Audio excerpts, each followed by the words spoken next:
Il ne s'agit pas d'une cérémonie de dot, mais du déferrement de 3 jeunes filles, parmi lesquelles 2 mineurs. Elles ont été interpellées à la suite de la publication d'une vidéo réalisée et publiée par elles-mêmes, dans laquelle on les voyait faire subir à une adolescente des traitements dégradants et inhumains. À ce jour, on en sait un peu plus sur les mobiles de leurs actes. La victime sera obligée de faire une publication de sa copine dans les réseaux sociaux avec la mention voleuse en dessous.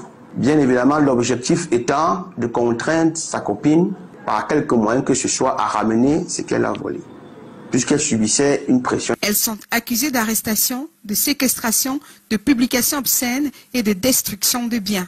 Le commandant du poste de gendarmerie de Mabanda et ses éléments, sous la supervision du commandant de compagnie de Douala 3, du collégion et du procureur de la République près le tribunal de première instance de Bonabéry, ont effectué une descente au lieu-dit Carrefour Aladji, dans une maison abandonnée, afin d'interpeller les suspects.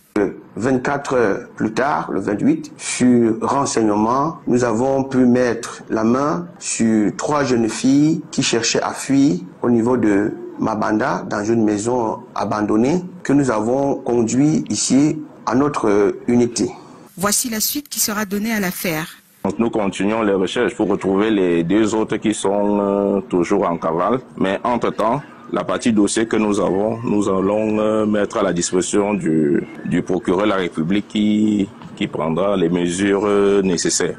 Les 3 jeunes filles, parmi lesquelles la victime, ont été déférées ce jeudi 31 août devant Olivier Bagapéré, procureur de la République près le tribunal de première instance de Douala-Bonabéry pour besoin d'enquête. Selon les articles 265 et 291 du Code pénal sur la publication obscène et la séquestration, elles risquent des peines d'emprisonnement allant de 5 à 10 ans. 2 autres suspects sont encore recherchés.